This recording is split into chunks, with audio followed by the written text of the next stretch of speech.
Our practice of meditation is not to feel peaceful. It's not to be calm. It's not to feel good.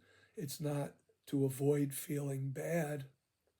And that tends to confuse some people because most people come to practice from pain, from suffering, from discomfort, or just from dissatisfaction with their life.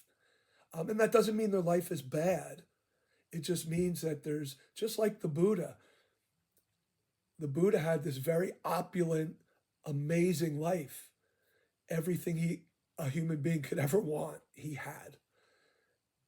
And his father going as far as to try to insulate him from any discomfort or uncomfortability or struggle by surrounding him with this material opulence.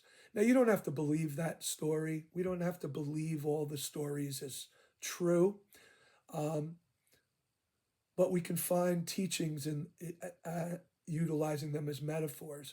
So the Buddha's story of having everything perfect outside himself and still got to a point of such dissatisfaction with his life and himself and his inner experience, he threw it all away because it didn't stop that dissatisfaction. The more he got, actually, the more dissatisfied he got. So,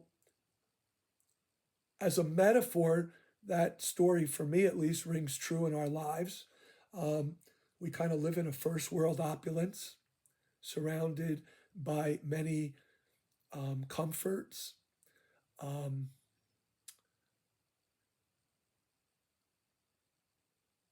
And often we find ourselves coming to Buddhist practice because everything that we have in our life, whether it's material pleasure, whether it's achievements, academic achievements, job titles, all the labels we use to describe, I use to describe Jeff, are temporary and permanent and are just superficial and don't really touch my true nature.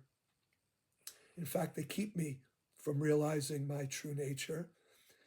And many of us that come to practice, right before finding practice, what we were doing was just trying anything and everything to find some kind of satisfaction with ourselves and our lives, to find some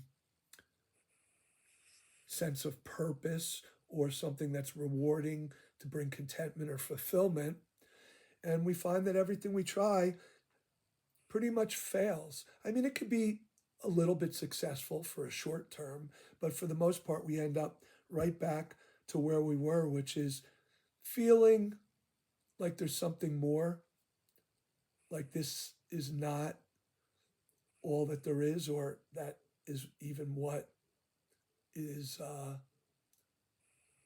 what I should be searching for or attaching to or pursuing or avoiding.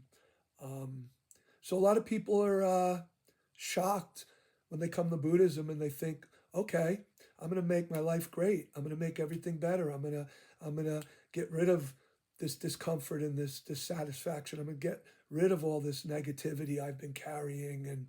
And on one hand, it's true. It gives us a way out. I mean, pretty much the sole purpose of Buddhist practice, according to the Buddha, is to end suffering. That's what motivated his pursuit, and that's what he first taught. Most importantly, is we practice to end our suffering.